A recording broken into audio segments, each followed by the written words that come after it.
Hello viewers, Pandian store சீரியலோட next upcoming ப்ரமோவில் என்ன மாதிரியான எதிர்பாராத விஷயங்கள்லாம் நடந்திருக்கு அப்படின்றத வாங்க நம்ம இந்த வீடியோக்குள்ளே பார்க்கலாம். நம்மளோட சேனலை ஃபஸ்ட் டைம் பார்க்குறீங்க அப்படின்னா மறக்காமல் சப்ஸ்கிரைப் பண்ணிக்கோங்க. கூடவே பெல் ஐக்கோனையும் கிளிக் பண்ணிக்கோங்க. ராஜியோட அப்பா திரும்ப திரும்ப நகையை பற்றி தான் யோசிச்சுட்டே இருக்காங்க. அவங்க அம்மா வீடெல்லாம் க்ளீன் பண்ணிகிட்ருக்காங்க. அப்போ அவங்க கழுத்தை பார்க்குறாங்க.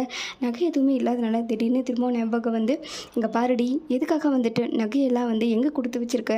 இப்போ நகை மட்டும் வரல அப்படின்னா நீ இந்த வீட்டில் இருக்கவே முடியாது அப்படின்னு சொல்லிட்டு கழுத்தை பிடிச்சி நெருக்கிறாங்க. அதுக்கப்புறம் அவங்க அம்மா, அதுக்கப்புறம் அவங்க சித்தி எல்லாமே வந்துடுறாங்க. வந்த உடனே அண்ணா என்ன பண்ணுறீங்க மாமா நீங்கள் அப்படின்னு சொல்லிட்டு கேட்டுட்ருக்காங்க.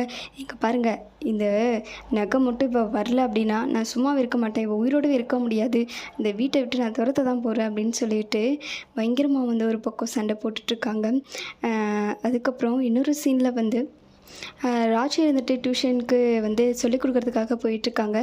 அங்கே ராஜியோட சித்தப்பா அவங்களோட அந்த பிள்ளைங்களோட அப்பா பார்க்குறதுக்காக வராங்க. என்னப்பா பிள்ளைங்களாம் நல்லா படிக்கிறாங்களா சுதாகர் அப்படின்னு சொல்லிட்டு கேட்குறாங்க. எல்லாம் நல்லா படிக்கிறாங்க ஐயா அப்படின்றாங்க. அதுக்கப்புறம் சரிப்பா நான் போய்ட்டு வரேன்னு சொல்லிட்டு கிளம்பும்போது சாவியை மிஸ் பண்ணிடுறாங்க.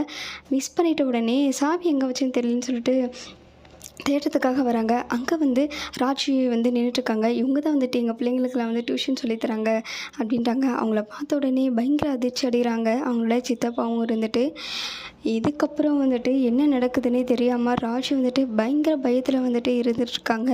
இன்னொரு பக்கம் ராஜியோட அப்பா நகை எங்கே இருக்குன்னு சொல்கிறீங்களா இல்லையான்னு சொல்லிட்டு கழுத்தை பிடிச்சி கேட்குறதுனால ராஜியோட சித்தி சொல்லிடுறாங்க. நகையெல்லாம் ராஜிக்கிட்ட தான் கொடுத்து வச்சுருக்காங்க அப்படின்றாங்க.